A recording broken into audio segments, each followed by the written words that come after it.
আসসালামু আলাইকুম বাংলাদেশ হোয়াটসঅ্যাপ, কেমন আছেন সবাই? আমি জাবের ভাই, নাম তো শুনাই হোগা। আজ আপনাদেরকে নিয়ে বেরিয়ে গেলাম আবার ঘোরার জন্য। তবে আজকে কোনো স্পেশাল কোথাও যাচ্ছি না, বিকজ আমার হাতে সময় অনেক কম। চাকরি বাকরি কাজকর্ম নিয়ে আসলে এখন সময় পাওয়াটা ডিফিকাল্ট। সো আজকে একটু ঘুরতে বেরোয়েছি এবং আজকে আপনাদের সাথে কথা বলবো খুব ট্রেন্ডিং একটা টপিক নিয়ে। সো কী নিয়ে কথা বলবো দেখতে হলে পুরো ভিডিওটা দেখতে হবে, জানতে হলে পুরো ভিডিওটা দেখতে হবে। সো কোনো কথা না বাড়িয়ে তাহলে শুরু করা যাক ভিডিওটা। সো আজকের ভিডিওটা খুব স্পেশাল কিছু না। আজকে আসলে অনেকদিন পরে সপ্তাহ শেষে ঘুরতে বেরোইছি এবং ঘুরতে বের হওয়ার পর মনে হলো যে একটা ট্রেন্ডিং টপিক যেটা নিয়ে একটু কথা না বললেই না, সেটা হচ্ছে গত কয়েকদিন ধরে সোশ্যাল মিডিয়াতে যেটা দেখতে পাচ্ছি সবার অনেক বেশি সমস্যা। সেটা হচ্ছে আমাদের জাতীয় ক্রাশ, জাতীয় ছোট ভাই। ছোটো ভাই বলা অবশ্য আশা করি অনেকেই বুঝে ফেলছেন কি বলতে চাচ্ছি। সেটা হচ্ছে রাফসান তার ছোটো ভাইকে নিয়ে, বিকজ সে কয়েকদিন আগে তার বাবার জন্য একটা অদি গাড়ি কিনছে। এটা নিয়ে সবার অনেক সমস্যা। তবে সত্যি কথা বলতে কি, শুধুমাত্র রাফসানকে নিয়ে না, আমাদের দেশের বেশিরভাগ মানুষেরই সমস্যা সব কিছু নিয়ে। মানে আমাদের কোনো কাজের জায়গায় কোনো সমস্যা হচ্ছে আকাইমা জায়গাতে। যেমন বছরখানেক আগে যখন নাম কি বলে তার মডেল অভিনেত্রী সাবিলা নূর বিয়ে করলো, মানুষের তার জামাইরে পছন্দ হয়নি। ওইটা নিয়ে বহুত পোস্ট দেখছি, সাবিলা নূর এত সুন্দর একটা মানুষ কি বিয়ে করছে, পছন্দ হয় নাই। তারপরে হচ্ছে সালমান মুক্তাদির বিয়ে করলো, জনগণের তার বউরেও পছন্দ হয় নাই। এটা নিয়েও প্রচুর নেগেটিভ কমেন্ট ছিল। রাফসান তার ছোটো ভাই তার বাপের জন্য গাড়ি কিনছে, বাঙালি, এটা নিয়েও সমস্যা। আরে ভাই, ওরা কি আপনার খায় না পরে যে আপনার ওদেরকে নিয়ে এত সমস্যা থাকবে? ঠিক আছে, ওরা নিজের মতো করে আসছে। আর এই যে কথা যে বলতেছেন, আপনি জানেন এদের যোগ্যতা কি, কোয়ালিটি কীরকম? সবারটা আমি নিজেও জানি না, তবে রাফসানেরটা জানি। সে বিএসসি ইঞ্জিনিয়ার, ঠিক আছে। সে পড়াশোনা শেষ করে সে দেখছে তার ব্লগিং, যেটা তার শখ ছিল, হবি ছিল, সেখান থেকে সে অনেক ভালো ইনকাম করতে পারতেছে, যে কারণে সে এটাকে প্রফেশন হিসেবে নিছে এবং এভাবে আগায় যাচ্ছে। তো আপনি কেন করতে পারতেছেন? আপনারা তো কেউ মানা করেন, রাইট? এখন আপনি বলতেই পারেন যে হয়তো এখানে অনেক ইনভেস্টমেন্ট লাগে বা কিছু, ঘোরার আন্ডাটা লাগে। আমি যখন শুরু করছি, আমি আমার মোবাইল দিয়ে শুরু করছি। আমি এখনও কোনো সেলিব্রিটি হইনি, বা আমি এখনও ওরকম সেলিব্রিটি না। আমি মূলত খুবই কম কাজ করি, কিন্তু আমি এতটুকু জানি যে একটা ব্লগ রেডি করতে হইলে আপনাকে হিউজ পরিমাণে ইনভেস্ট করতে হবে, এটার কোনো কথা না। খুবই সামান্যভাবে হাতের মোবাইল দিয়ে শুরু করা যায়। আর আমরা বাঙালি মানুষ এমন জাতি আমরা, যে আমাদের পেটে ভাত না থাকলেও পকেটে কিন্তু 2-3টা মোবাইল থাকি।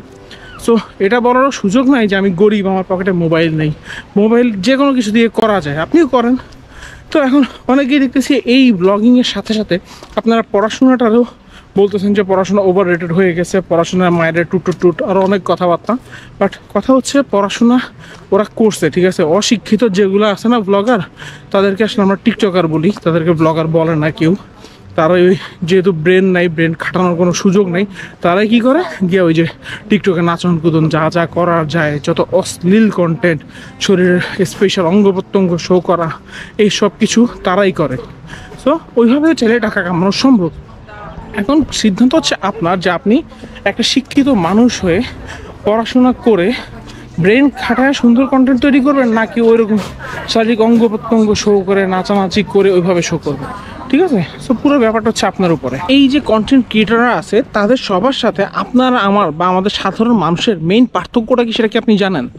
সো আমাদের মেইন পার্থক্যটা হচ্ছে যে আমাদের ধারাবাহিকতা, আমাদের কোনো কিছুতেই ধারাবাহিকতা নাই, যেটা ওদের আছে। ওরা রেগুলার ভিডিও বানাচ্ছে, রেগুলার মানে নিয়মিত বিরতি দিয়েই ওরা কন্টেন্ট আপলোড করতেছে, এবং যে কারণে ওদের কন্টেন্টের রিচ সবসময় হাই। এবং আপনার কাছে, আমার কাছে, এবং আমরা যারা তাদেরকে সাবস্ক্রাইব করিও নাই, তাদের সামনেও সেই ভিডিওগুলো প্রতিনিয়ত যাচ্ছে। কিন্তু আপনারা আমার ভিতরে এই ধারাবাহিকতা একদমই নেই। না পড়ালেখার মধ্যে ধারাবাহিকতা আছে, না কোনো ক্রিয়েটিভ ওয়ার্কের ভিতরে ধারাবাহিকতা আছে, কোনোটাতেই নেই। সো ওদেরকে যদি ফলো করতেই হয়, বা ওদের সাফল্য দেখে যদি আপনার কষ্টই লাগে, আপনি নিজেভাবে চেঞ্জ করেন নিজেকে।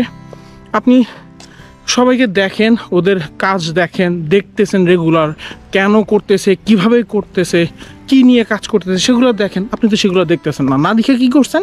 আপনি বসে আছেন, আপনার কাপড়ের স্বাধীনতা লাগবে, আপনি বসে আছেন, আপনি কিভাবে মানে ওই যে নাচানাচি, অনেক অনেক আজেবাজে জিনিস বাংলাদেশে আছে, যেগুলো নিয়ে আমাদের যুব সমাজ অনেক বেশি সিরিয়াস, অনেক বেশি আলোড়ন তুলতেছে, কথা বলতেছে, কাজের কাজ কিচ্ছু করতেছে না। আল্লাহ আপনাকে একটা ব্রেন দিছে, এই ব্রেনটা কাজে লাগান। হু নোজ, হয়তো এই ব্রেনটা ইউজ করতে গেলে আপনার লাইফ চেঞ্জ হয়ে যেতেই পারে, ওদের চেয়েও ভালো অবস্থানে আপনি যেতেই পারেন। এটা খুব কঠিন কিছু না আসলে। সো আমার মতো মানে কলিমুদ্দি, যাকে কেউ চিনেই না, তার ভিডিও যদি এখন প্রায় 1-1.5 হাজারের মতো ভিউ আসতে পারে, ধীরে ধীরে ইনশাল্লাহ এটা আরও বাড়বে। সো আপনার কাছে এই ভিডিও আসাটা অস্বাভাবিক কিছু না। So you have to do it. So আপনি যদি পড়াশোনায় রেগুলার হন, ওইখানেও আপনার সাফল্য আছে। সো সাফল্যের মেইন শর্তই হচ্ছে ধারাবাহিকতা। আপনি ভালো স্পোর্টসম্যান, আপনাকে নিয়মিত প্র্যাকটিস করতে হবে ভালো স্পোর্টসম্যানশিপ ধরে রাখতে হলে বা খেলোয়াড় হইতে হইলে। আপনি যদি আজকে খেললেন, এরপরে 1 বছর পর আবার আপনি কখনো খেলোয়াড় হইতে পারবেন না।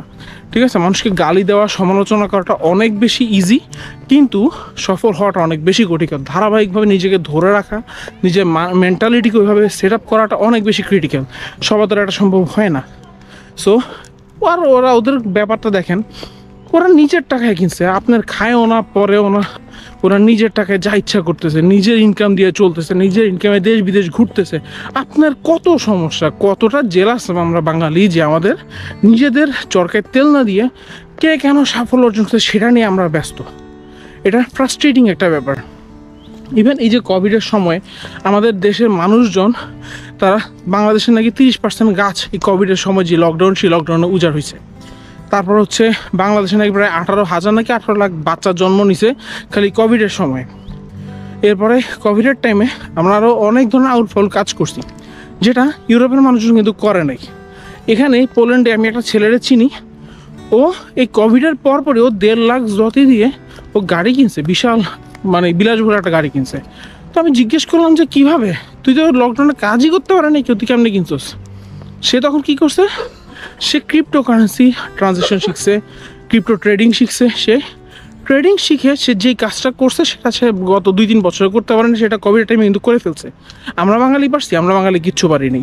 সো আমরা যদি এভাবে অন্যের পিছনে লেগে থাকতে যাই, অন্য কে কী করলো না করলো, কে কীভাবে সফল হইলো না হইলো সেটা নিয়ে মাথা ঘামাইতে যাই, আমরা ওই পিছনেই বসে থাকবো। আমাদের দ্বারাও কখনো সম্ভব হবে না এভাবে সাফল্য অর্জন করা। আমরা মানুষের গাড়ি কিনা দেখবো, গাড়ি কিনা দেখে আমরা খালি জ্বলবো, গাড়ি কিনা ফেলাইছে, অধিক কিনা ফেলাইছে, আমি একটা টয়টা কিনতে পারিনি, ওরা কেমনে করছে না করছে, এগুলোই করতে হবে। সো নিজেকে চেঞ্জ করেন, ধারাবাহিক হওয়া শিখেন, কীভাবে ক্রিয়েটিভ ওয়ার্ক করতে হবে সেটা শিখেন। ও ক্রিয়েটিভিটির কথা বলাতে মনে হইলো যে এই কন্টেন্ট ক্রিয়েটরদের ভিতরে এটাও কিন্তু একটা কমন ফ্যাক্ট যে ওরা জানে কিভাবে মানুষের অ্যাটেনশন ধরতে হয়, কি কি জিনিস সেল করতে হয়। আমি আমার ওই এশিয়ান বাজারের ব্লগটাতে আপনাদেরকে বলছিলাম যে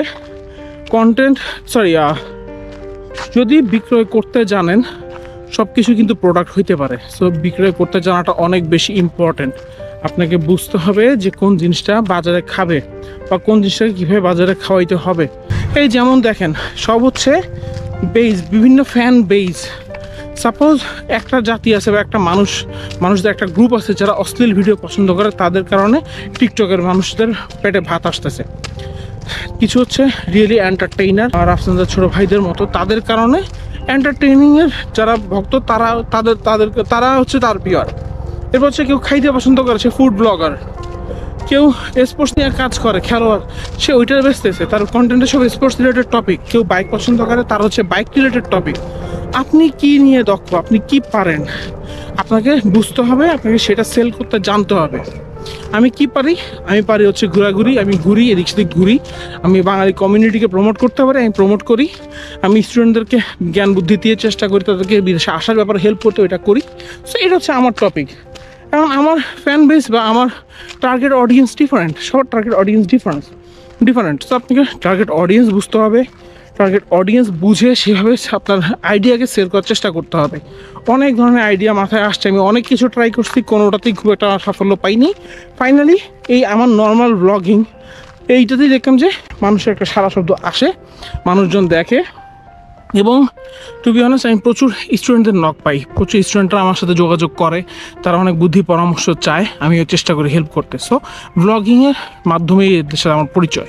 তো আপনি অন্যদেরকে নিয়ে এত জলাজলি না করে শুধুমাত্র যে নিজের চরকায় তেল দেন, আপনার লাইফটা অনেক দারুণভাবে চেঞ্জ হয়ে যাইতে পারে, ট্রাস্ট মি। তাহলে আজকে এই পর্যন্ত অনেক কথা বলে ফেললাম। দেখা হবে পরবর্তীতে নতুন কোনো ভিডিওতে। সেই পর্যন্ত ভালো থাকবেন, সুস্থ থাকবেন এবং আমার জন্য দোয়া করবেন। দেখা হবে। আসসালামু আলাইকুম।